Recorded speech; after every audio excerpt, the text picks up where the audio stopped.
देखिए, राम मंदिर देश के बहुसंख्यक सनातन धर्मियों की, राम भक्तों की जनाकांक्षा है और भगवान की कृपा से, न्यायालय के निर्णय से वो पूरा हो रहा है। इस समय अयोध्या में निर्माण का कार्य चल रहा है, बहुत अच्छे से चल रहा है। भव्य मंदिर का निर्माण हो रहा है और जैसा कि हम लोगों ने पूछा और जाना है, लगभग 3 वर्ष, 2.5 वर्ष, 3 वर्ष अभी और लगेंगे, तब मंदिर पूरी तरह से निर्मित हो जाएगा। जब मंदिर बन जाएगा तो स्वाभाविक है कि प्रतिष्ठा का कार्यक्रम आरंभ होगा। अभी जो कुछ हुआ है वो एक राजनीतिक कार्यक्रम था, वो हो गया, अब उसको भूल जाइए। राम जी का मंदिर बन रहा है, भव्य बन रहा है और जब वो निर्मित हो जाएगा तो स्वाभाविक रूप से आप बताइए कि जब मंदिर का शिखर बन जाएगा तो उस पर कलश चढ़ेगा कि नहीं चढ़ेगा? जब मंदिर का निर्माण हो जाएगा तो उसके ध्वजा चढ़ाई जाएगी कि नहीं? वहाँ पर जहाँ शिखर में जिन जिन जगहों पर जिन जिन देवताओं की पूजा होती है, जो जो न्यास होते हैं, वो होंगे कि नहीं?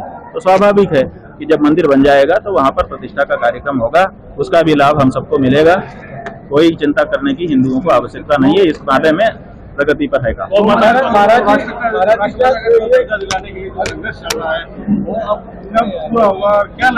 गौ माता जो है, ये हिंदुओं के लिए पहला काम है। देखिए, हमारे घर में जब रोटी बनती है तो हम भगवान को बहुत मानते हैं, लेकिन भगवान को पहले थाली नहीं निकालते। हम गुरु को बहुत मानते हैं, लेकिन उसका भी पहली रोटी नहीं निकालते। पहली रोटी गाय की निकलती है।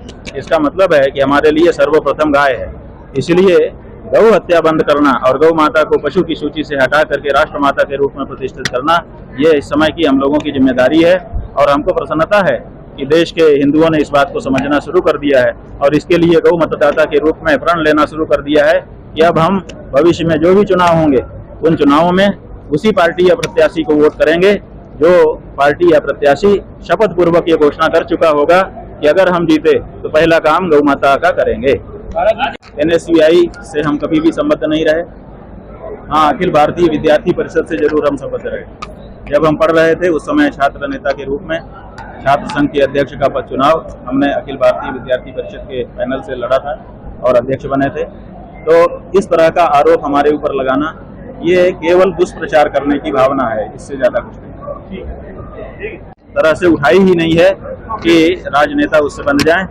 अब पहली बार देश के बहुसंख्यक हिंदुओं ने मतदान से गौ माता के मुद्दे को जोड़ दिया है और किसी भी राष्ट्र पार्टी को मतदान तो चाहिए ही होता है। इसलिए अगर उनको मत चाहिए होगा तो वो गौ माता के बारे में अपनी प्रतिबद्धताएं सार्वजनिक करेंगे। महाराज जी, क्या कारण है कि इतने सारे लोग आए उसके अयोध्या में जो आयोजन हुआ, बड़े बड़े संत और सब लोग आए, केवल मात्र आपने जो है उसने ये खुलकर कहा कि ये पूर्ण नहीं हुआ?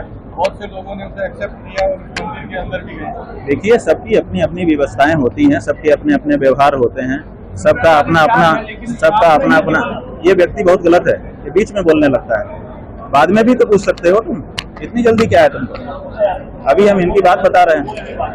तो हमारा ये कहना है कि सबका अपना व्यवहार करने का, रिएक्ट करने का तरीका होता है। तो अपना व्यवहार होगा, अपनी उनकी प्रतिबद्धता होगी, उनकी क्या मजबूरियां हैं, हम सब कुछ तो नहीं जानते, इसलिए किसी के बारे में हम कुछ नहीं कह सकते। हाँ, हमने जो हम